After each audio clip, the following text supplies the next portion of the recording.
మంత్రి అనితతో వివాదంపై గుడివాడ అమర్నాథ్ రియాక్ట్ అయ్యారు. నా మాటలకి కట్టుబడి ఉన్నానంటున్నారు ఆయన. కార్యకర్తలకి భరోసా ఇవ్వడానికి ఆ విధంగా మాట్లాడారని చెప్తున్నారు అమర్నాథ్. నేను మాట్లాడిన దానిలో ఎటువంటి తప్పు లేదంటున్నారు ఆయన.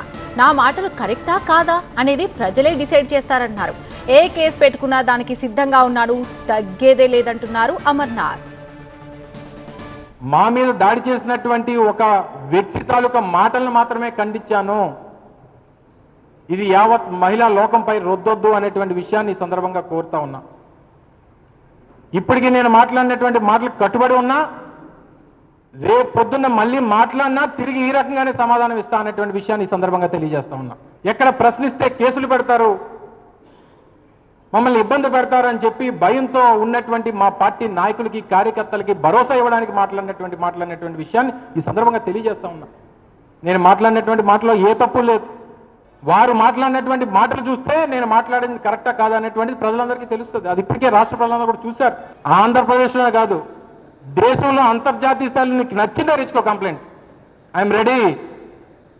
నేను తప్పు మాట్లాడలేదు, గుడ్డు పగలు కొడతావా?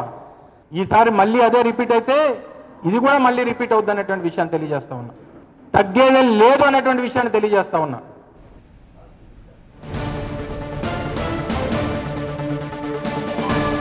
గతంలో జగన్ ఆయన భార్య భారతిపై అనిశ్చిత వ్యాఖ్యలు చేశారు అనిత అన్నారు అమర్నాథ్. ఇప్పటి వరకు ఆ వ్యాఖ్యలపై క్షమాపణలు కూడా చెప్పలేదన్న విషయాన్ని ఆయన మరోసారి గుర్తు చేశారు.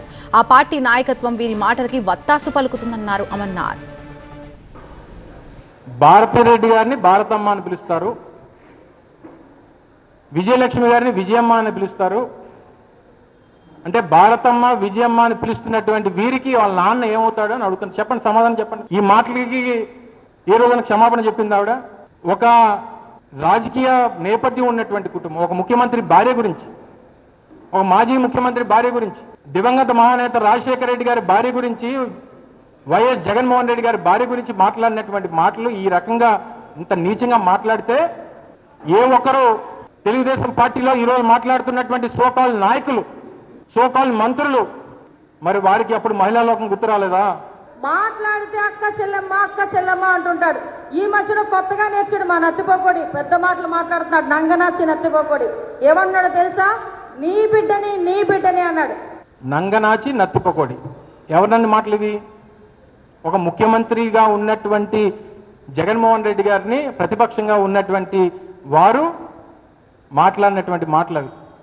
వీరు మాట్లాడతారు. వీరికి వారి పార్టీ నాయకత్వం, పార్టీ నాయకులు ఒకరి గురించి మాట్లాడితే, ఒక వ్యక్తి గురించి మాట్లాడితే రాష్ట్రంలో ఉన్నటువంటి 2.5 కోట్ల మంది మహిళల గురించి మాట్లాడినట్టుగా చిత్రీకరిస్తారా?